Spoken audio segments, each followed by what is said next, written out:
Hi students, welcome to our channel the TNPSC Aspirant. இன்னைக்கு நம்ம இந்த வீடியோல எதை பத்தி பார்க்க போறோம்னு பார்த்தீங்கன்னா 12th standard economicsல CHAPTER-4ல இருக்கக்கூடிய most important and publicல கேட்டுட்டு இருக்க ஒரு क्वेश्चन ஆன Keynes psychological law of consumption தான் பார்க்க போறோம். வாங்க பார்க்கலாம். Keynes propounded the fundamental psychological law of consumption which forms the basis of consumption function. அதாவது என்ன சொல்றாங்கன்னா psychological law of consumption propound பண்ணது வந்துட்டு நம்ம கீன்ஸ் தான் அப்படின்னு சொல்றாங்க. இவர் வெறுமனே psychological law of consumption propound பண்ணாம ஒரு அடிப்படையான psychological law of consumption propound பண்ணியிருக்காருன்னு சொல்றாங்க. இதுதான் கன்சம்ஷன் ஃபங்க்ஷனுக்கு ஒரு பேசிஸை ஃபார்ம் பண்ணுது அப்படின்னு சொல்கிறாங்க. அசம்ஷன்ஸ் எடுத்திருக்காங்க பாருங்கள், 3 அசம்ஷன்ஸ். செட்டாரிஸ் பாரிபஸ் அப்படின்னா என்னன்னு பார்த்தீங்கன்னா இன்கம் மட்டும்தான் கன்சம்ஷனை டிபெண்ட் பண்ணி இருக்குது, மற்றபடி எல்லாமே கான்ஸ்டண்ட்டாக இருக்குது. ஃபார் எக்ஸாம்பிள் எதெல்லாம் கான்ஸ்டண்ட்டாக இருக்குன்னா டேஸ்ட்டு, ஹேபிட்டு, அதுக்கப்புறம் ப்ரைஸு, பாப்புலேஷன் க்ரோத்து, இதெல்லாம் கான்ஸ்டண்ட்டாக இருக்குது. பட் கன்சம்ஷன் மட்டும் இன்கம்மை பேஸ் பண்ணி நடக்குது. அதுதான் செட்டாரிஸ் பாரிபஸ். ஓகே, 11th படிச்சிருப்பீங்க.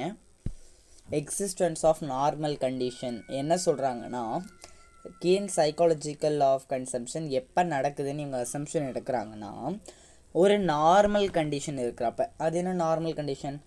ஒரு economy 4 types of based on ஸ்டேட்டஸில் எதுவாக வேணாலும் இருக்கலாம். டெவலப்டோ, அன்டெவலப்டோ, அண்டர் டெவலப்டோ, இல்லை டெவலப்பிங் எக்கனாமியாக கூட இருக்கலாம். பட் அது எப்படியாப்பட்ட எக்கனாமியாக வேணால் இருக்கட்டும், அந்த எக்கனாமியில் அப்நார்மல் சுச்சுவேஷன்ஸ் இருக்கக்கூடாது. அப்நார்மல் சுச்சுவேஷன்னா என்ன? வார், ஸ்கேர்சிட்டி, இதெல்லாம் தான். அதாவது போர் நடக்கக்கூடாது, பஞ்சம், பட்னி, அதெல்லாம் இருக்கக்கூடாது. அதுதான் சொல்கிறாங்க. Next, existence of a laissez faire capitalist economy. என்ன சொல்கிறாங்கன்னா நான் இன்டர்வென்ஷன் ஆஃப் த கவர்மெண்ட்டாக இருக்கணும்னு சொல்கிறாங்க. லைசஸ் ஃபேர்னா நான் இன்டர்வென்ஷன் பை கவர்மெண்ட் அப்படின்னு அர்த்தம். சிம்பிளாக சொல்லணும்னா கேபிட்டலிசம். கேபிட்டலிசமில் எப்படி ஃபுல்லாக ப்ரைவேட் ஓனர்ஷிப்போ அதுதான் இதில் இருக்குது. ஓகே, ப்ரப்போசிஷன்ஸ் 3 ப்ரப்போசிஷன்ஸ் இருக்குது. இது ஒரு இம்பார்ட்டண்ட்டான 3 மார்க் கொஷின். ஓகே, இந்த டீட்டெயிலும் இது எழுதணும். ப்ரப்போசிஷன்ஸ் ஆஃப் த லா அப்படின்னு நீங்கள் எழுதாதீங்க. Propositions of the law of consumption அப்படின்னு எழுதிக்கோங்க. மொத்தம் 3 ப்ரப்போசிஷன் இருக்குது. என்னென்னு பாருங்கள். when income increases consumption expenditure also increases but by a smaller amount. அதாவது என்ன சொல்கிறாங்கன்னு பார்த்தீங்கன்னா இன்கம் இன்க்ரீஸ் ஆகிறப்ப கன்சம்ஷன் எக்ஸ்பெண்டிச்சருமே இன்க்ரீஸ் ஆகுது, ஆனால் ஒரு குறைவான அமௌண்ட்டால் தான் இன்க்ரீஸ் ஆகுதுன்னு சொல்கிறாங்க. The increased income will be divided in some proportion between consumption, expenditure and saving.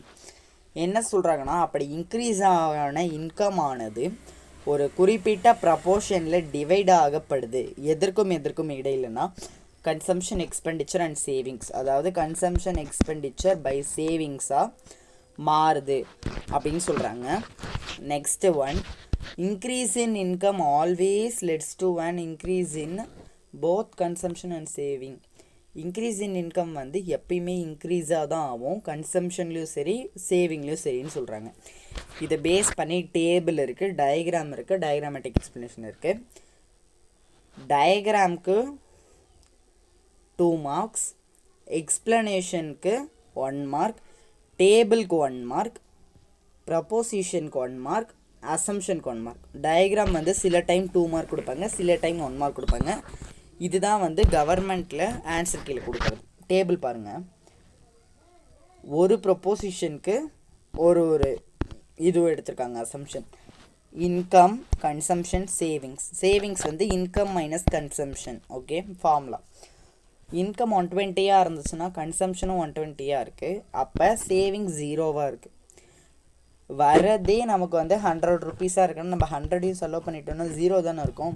இப்போ வர்றது 100, நம்ம செலவு பண்ணது 90னா 10 சேவிங்ஸாக இருக்கும் இல்லையா, அது மாதிரி தான் கொடுத்துருக்காங்க. 180 இன்கம்னா 170 கன்சம்ஷன்னா 10 சேவிங்ஸ், 240 இன்கம்னா 220 கன்சம்ஷன்னா 20 சேவிங்ஸ். ஓகே, நெக்ஸ்ட் பாருங்கள் டயக்ராம் வந்து எப்படின்னா, ஃபர்ஸ்ட் நீங்கள் வந்து 120, 120, 180, 170, 240, 220ன்னு பிளாட் பண்ணணும்.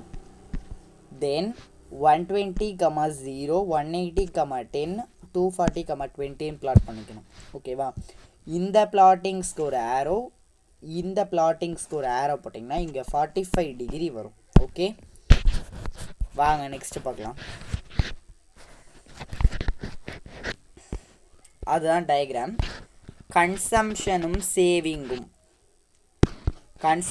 சேவிங்கும் சேர்ந்தது ஒய் ஆக்சிஸ்னும், இன்கம் வந்து எக்ஸ் ஆக்சிஸ்னும் எடுத்திருக்காங்க. ஓகேவா, வாங்க அதில் இருக்கிற மாதிரி நீங்கள் பார்த்து போடுங்க. உங்களுக்கு நான் எப்படி போடுறதுன்னு மட்டும் ஜஸ்ட் போட்டு காட்டுறேன். இதில் இருக்க அசம்ஷன்ஸ் தான். ஃபர்ஸ்ட், எப்பயுமே நீங்கள் கிராஃப் போடுறப்ப என்ன பண்ணுவீங்க, எக்ஸ் ஆக்சிஸ் ஒய் ஆக்சிஸ் நீங்கள் டேபிளாக போடணுன்னு அவசியம் கிடையாது, இப்படி கூட போடலாம். Consumption and saving, income. Okay, next இப்போ இதுதான் முக்கியமான ஸ்டெப். 120 இங்கே போட்டிங்கன்னா 180 கொஞ்சம் தள்ளி போடுங்க, 240 இன்னும் கொஞ்சம் தள்ளி போடுங்க, அதுக்கப்புறம் 120, 170, 180 கிட்டவே போடுங்க, 220, 240. ஓகே, இப்படி போட்டிங்களா. இப்போ பிளாட்டிங் பண்ணுங்க. 120, 120, 120 to 120 ஒரு பிளாட், 180 to 180, 170 to 180 இதிலே அதே மாதிரி பிளாட் பண்ணிக்கோங்க. நீங்கள் வந்து அந்த டயக்ராம் அந்த டேபிளில் இருந்துச்சு பார்த்தீங்களா, என்னென்ன இருந்துச்சு டேபிளில், இன்கம், கன்சம்ஷன், சேவிங்ஸ்னு இருந்துச்சுன்னா, ஃபர்ஸ்ட் இன்கம்க்கும் கன்சம்ஷனுக்கும் பிளாட் பண்ணுங்கள். தென் இன்கம்க்கும் சேவிங்ஸ்க்கும் போட்டு பிளாட் பண்ணுங்கள். அதுக்கப்புறமா இன்கம்க்கும் கன்சம்ஷனுக்கும் ஒரு லைன், இன்கம்க்கும் சேவிங்க்கும் ஒரு லைன் இங்கே 45 டிகிரியில் கட் ஆகும். கன்சம்ஷன் சேவிங்ஸ்க்கு ஈக்குவலாகவும் இங்கே 20 ருபீஸ் சேவ் பண்ணுறீங்க, இங்கே 10 ருபீஸ் சேவ் பண்ணுறீங்க. இங்கே கன்சம்ஷன் வந்து 20 + 5/6 ஒய் ஆகுது. அதுதான் கொடுத்துருக்காங்க. நீங்கள் டயக்ராம் வந்து எல்லாருக்குமே கன்ஃபியூஷன் வந்து இது லைன் எப்படி போட்டிருக்காங்கன்னு பார்ப்பீங்க. ஃபஸ்ட்டு நீங்கள் பிளாட்ஸ் பண்ணிவிட்டு லைன் வந்து எப்படி போடணுன்னா, இன்கம்க்கும் கன்சம்ஷனுக்கும் ஃபஸ்ட்டு ஒரு லைனும், இன்கம்க்கும் சேவிங்க்கும் ஒரு லைனும் போடுங்க. அதுதான் கரெக்டானது. Okay, next last explanation. When income proposition 1க்கான எக்ஸ்ப்ளனேஷன் பாருங்கள். When income increases from 120 to 180, income வந்து 120லேருந்து 180க்கு இன்க்ரீஸ் ஆகுறப்ப கன்சம்ஷனும் இன்க்ரீஸ் ஆகுது, 120லேருந்து 170 இன்க்ரீஸ் ஆகுது. பட் இன்க்ரீஸ் இன் கன்சம்ஷன் வந்து less than the increase in income. Income வந்து பார்த்தீங்கன்னா 180 இருக்குது, ஆனால் கன்சம்ஷன் என்னமோ 170 தான். 10 ருபீஸ் வந்து சேவ் ஆகிடுச்சு. ஓகேவா, அதை தான் கொடுத்துருக்காங்க. இதுதான் நம்ம வந்து ப்ரொபோசிஷன் 1ல் பார்த்தோம். என்னென்னு, when income increases, consumption expenditure also increases but by a smaller amount. அந்த ப்ரொபோசிஷனை எக்ஸ்பிளைன் பண்ணுறாங்க. Next, when income increases to 180 and 240, it is divided in some proportion between consumption by 170 and 220, saving 10 and 20 respectively. Income வந்து 180ஆகவும் 240ஆகவும் increase ஆகுறப்ப இதை வந்து ஒரு ப்ரொப்போர்ஷனில் divide பண்ணிக்கிறாங்க. எப்படின்னா 170ஆகவும் 220ஆகவும். அப்போ வந்து 180லேருந்து 170 போச்சுன்னா 10 ருபீஸ் சேவ் பண்ணுறாங்க, 240லேருந்து 220 போச்சுன்னா 20 ருபீஸ் சேவ் பண்ணுறாங்கன்னு சொல்கிறாங்க. இதுதான் நம்ம வந்து என்னென்னு பார்த்தோம். செகண்ட் ப்ரொபோசிஷனில் இன்க்ரீஸ்டு இன்கம் வந்து ஒரு குறிப்பிட்ட ப்ரொப்போர்ஷனில் டிவைட் பண்ணுவாங்க. ஆனால் எதால் டிவைட் பண்ணுவாங்கன்னா கன்சம்ஷன் எக்ஸ்பெண்டிச்சராலையும் சேவிங்ஸாலையும் பார்த்தோம்.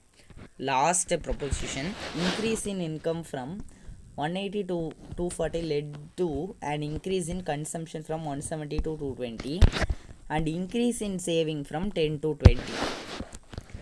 அதாவது என்ன சொல்கிறாங்கன்னா, இன்கம் 180 இருக்கிறப்ப கன்சம்ஷன் 170 இருக்குது. அப்போ 10 rupees சேவ் பண்ணுறோம். 220 இருக்கப்போ இன்கம் 240 இருக்கப்போ இன்கம் கன்சம்ஷன் 220 இருக்குது. அப்போ 20 rupees சேவ் பண்ணுறோம். அதை தான் சொல்கிறாங்க, இன்கம் இன்க்ரீஸ் ஆகிறப்ப எப்பயுமே வந்து கன்சம்ஷனும் இன்க்ரீஸ் ஆகும், சேவிங்கும் இன்க்ரீஸ் ஆகும்னு சொல்கிறாங்க.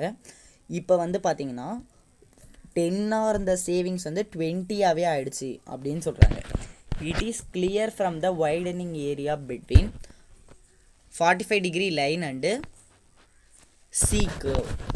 ஓகேவா, கன்சம்ஷன் கர்வ் இந்த 45°லே நமக்கு தெரியுதுன்னு சொல்கிறாங்க. தேங்க்யூ, ப்ளீஸ் சப்ஸ்கிரைப் பண்ணுங்கள்.